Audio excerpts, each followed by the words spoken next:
So let's just say you're an established consultant overseas, in Europe, in North America. You've basically worked with large companies. You've delivered complex problems. You've been around for a while.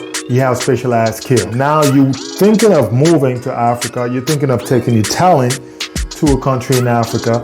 But folks are saying that, you won't get the same amount of money. People cannot afford your services, or they won't even pay you. Then you're fine. But if you want to go solo, you're going to fail. So today, I'm going to show you or give you one or maybe two ways for you to thrive and make it as an independent consultant, somebody who wants to run his own business and, basically have this small little shop going on and really make an impact. Stay tuned. What's up? My name is Aries and welcome to Diaspora Achievers. In this channel, I take the African diaspora on a journey to building businesses that contribute to the development of Africa, changes the African narrative, and helps you attain true freedom. So if you're new here, I want to be part of this journey. Here are your first two steps. Number one, go ahead and click on the subscribe button below and turn on the notification bell so you don't ever miss any video I put up that will help you build Africa.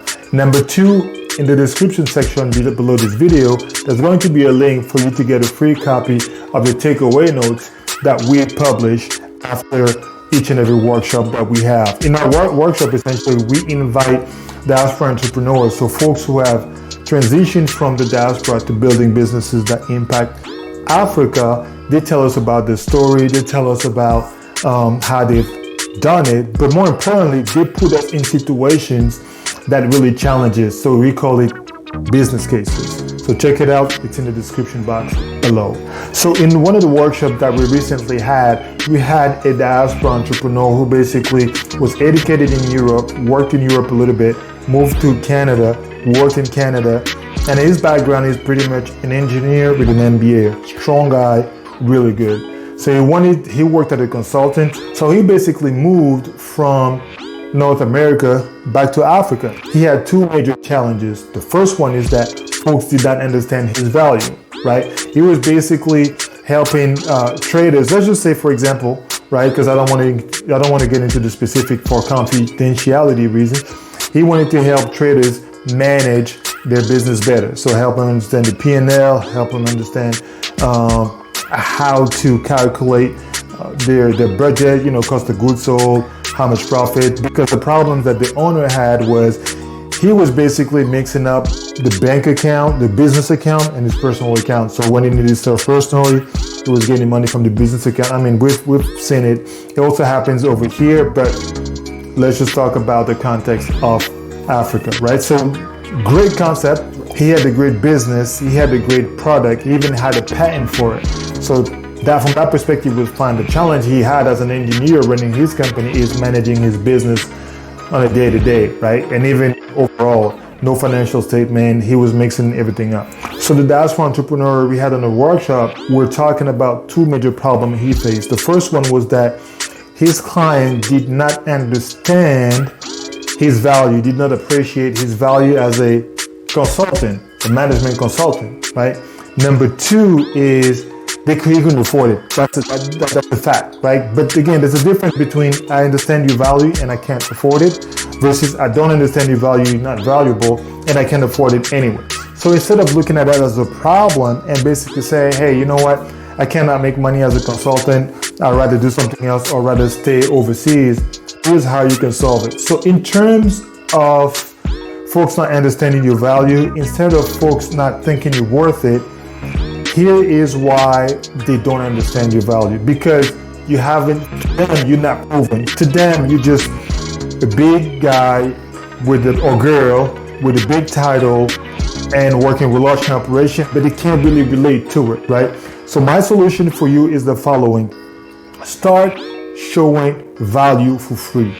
Give it value, be very, very specific. And the way to go about it is you should open a social media account. It could be YouTube, it could be Instagram, or even Facebook. And every single day or every single week, you release content for this guy. You say, an example would be, hey, as a trader, if you struggle with knowing your inventory, or if you don't know what is the cost of goods sold, then this is how you should do it. Boom, boom, boom. You literally provide value. Imagine you do 10, or another video could be the 10 most common problems that traders have in Africa, right? Or the number one reason why traders go broke or go bankrupt in Africa is boom.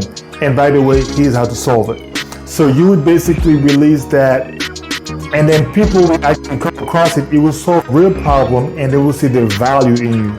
Once they see the value in you, then they'll start reaching out to you.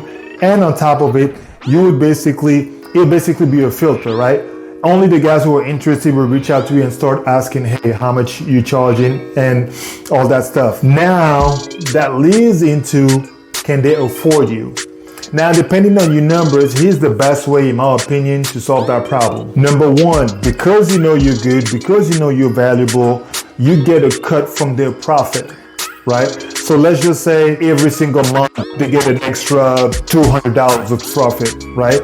You get $50, right? And then you only get paid based on profit. Everybody's gonna be happy. They're gonna be happy, right? Because you don't have to pay them up front. And then they're gonna be confident and comfortable to work with you, because only if you perform, then you get paid. Now I can probably hear you scream at me that, yeah, they won't pay me, or they only pay me in the beginning, but when they realize they make too much money, they wouldn't want to pay me. Don't worry about it. With technology, this is really easy. You have to set up your offering. You have to serve up your service in a way that as soon as they start paying you, you cut the feed, you cut the solution there. I can put another video to explain how that could work or that would work, but that's really what it is. Deliver in a way that you still have control over the value that you deliver on a monthly basis. If they start paying you, boom, you cut it. That's about it. And the second way you can pay yourself is equity, right? You basically reach an agreement with them and say, hey, I'm going to own X amount of the company, and I'm going to be invested as a consultant, as a management consultant, whatever you do with you. And I could say 50, 20, 10%, whatever the case may be of the company. How do you make money? So the way to make money is essentially when you sell your ownership, when you sell your equity, you get paid. Well, I'm going to give you two potential buyers of the equity. The first one is going to be the owner themselves, right? Just because out of pride, as an entrepreneur, you want to own your business. You want to claim ownership back. So let's just say I have, or the consultant has 25%. You can work on a plan with them so that, every month, every year, they pay you back X amount of money, and then to the point where you basically get your 25% back. Obviously, you guys would have agreed prior in terms of valuation of the company, what the 25% equates to, and how to pay back. Essentially get into a payment plan. Number two is you can basically position yourself as a company that helps small businesses or traders.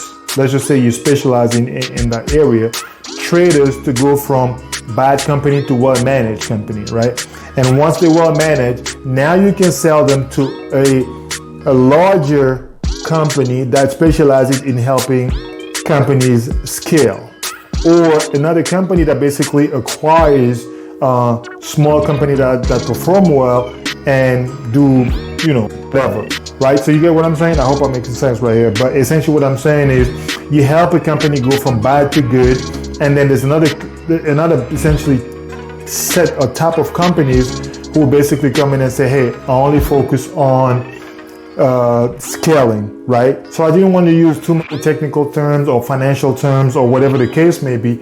All I really wanted you to understand is that as a consultant, you can succeed in Africa, right? Just make sure you tweak a little bit, but really the key of this is to go out, start delivering value, lead by delivering value.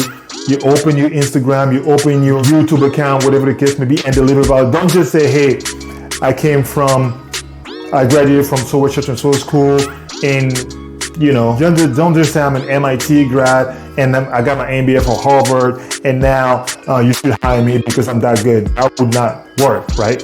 start delivering value, right? A video, a tutorial, a lesson every week, or even if you do it once a week, that should be good enough, right? You go ahead and you do that, and once you do that, people will be attracted to you.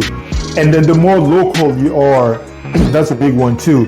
The more local you are, the better. Let's just say you're based off Kampala. You can say, I only work with traders in Kampala. That's my expertise. So your content is going to be really, really targeted, and that will make it easy for you to connect with the prospect. You know what I'm saying? So once that's done, you're good. So this is how I would go about positioning myself for success as a consultant if I were to relocate in Africa. So let me know in the comment below which one of these strategies would you go ahead and try first. As usual, go ahead and hit the like button to let YouTube know that we need more content for Africans in the diaspora. Peace.